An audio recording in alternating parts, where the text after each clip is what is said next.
Good morning, y'all. The book of Galatians, the 6th chapter, verse 7 says, Be not deceived, God is not mocked. For whatsoever a man soweth, that shall he also reap. In other words, they're saying, however way you treat a person, that's how you're going to get it back. However way you act toward a person, that's pretty much how you're going to get it back. Whatever you say to a person, eventually that's how they're going to say it back to you.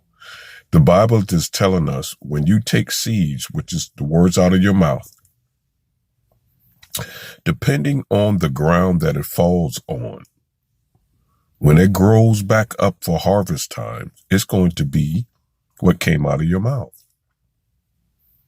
So if you're a person that all you do is sow love, when your harvest time comes, love will be your abundance.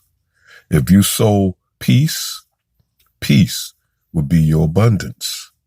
If you sow gentleness, gentleness will be your abundance. If you sow kindness, kindness will be your abundance.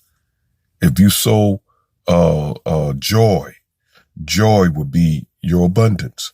So whatever you sow, that shall you reap. Don't expect to plant apples and wait for oranges to come back. You're not going to get oranges. You will get apples. Now, not only are we going to wait on our harvest, you got to tend to the harvest. You got to tend to it to make sure that it grows the way it's supposed to grow, healthy. See, some of us have planted stuff, but it did not come back healthy. What do you mean? I mean, if you plant something, you need to water it. You need to put it somewhere where it's going to get sunlight. You need to pluck off the bad leaves. You need to watch out for insects and worms and anything that would seek, kill, and destroy your harvest. Because you can't just plant something and just leave it there and just wait for it to bring forth harvest.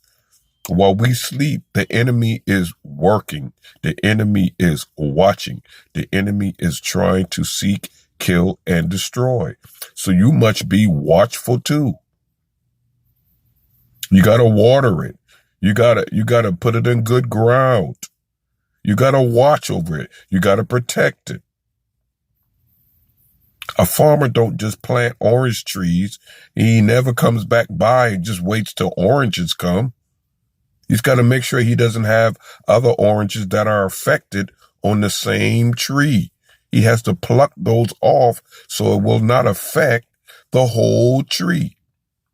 What are you carrying today that's affecting you, that's affecting your spiritual man?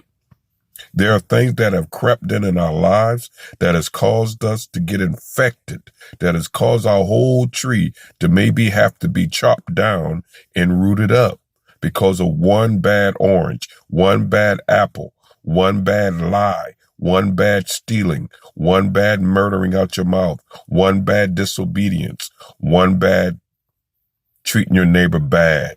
One of those bad oranges or apple on your tree can cause your whole tree to go bad. So be not deceived, God is not mocked.